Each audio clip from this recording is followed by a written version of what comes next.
Dan Illman, Mike Beer taking a closer look at Kentucky Derby contender T.O. Password. Japan, of course, very well represented in the 2024 Kentucky Derby. Forever Young is the horse, though, that's getting all of the headlines, while T.O. Password is perhaps lurking under the radar. He is so lightly raced, Mike. He's only run twice. He didn't run as a 2-year-old, and he's a horse that likes to get forwardly placed in his races, and that could be a problem because I just don't think he's as naturally fast as horses like Track Phantom or Fierceness. Yeah, two pretty easy trips, it feels like, Dan, and his two starts so far. And it just feels like when they ship him over here for the Kentucky Derby, that trip might not be available to him. He doesn't seem like he's fast enough to get forward in a race like the Kentucky Derby, Dan. And listen, he is 2 for 2 on the way in, both wins going about 9 furlongs. So maybe you don't have distance concerns, but I think you have to be concerned about just how good this horse actually is. In his debut, he faced 15 other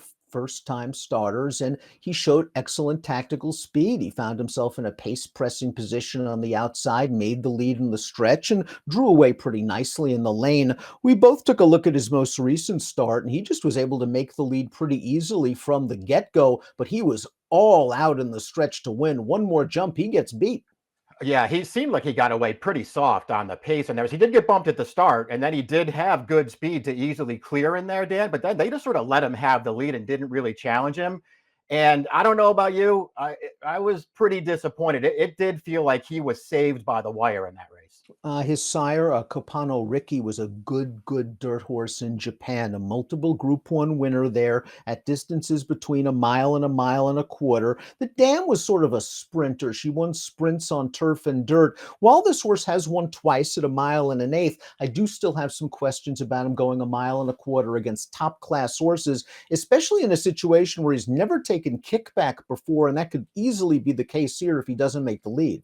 Yeah, exactly. It seems like this pace is going to be a lot faster too, and that could obviously work against this horse. Again, he's very lightly raced. He's made no mistakes so far, but kind of feels like he might be stepping into a different world here on the first Saturday in May. Looks like he'll be a late arrival to Churchill Downs. We'll see what our clockers and reporters have to say once he gets to Kentucky. But T.O. Password thus far a perfect 2 for 2, an automatic berth into this year's Kentucky Derby by winning the Japan Road to the Kentucky Derby Series. T.O. Password, though, is going to be facing some of the best American 3-year-olds as well as a very good Japanese runner in Forever Young.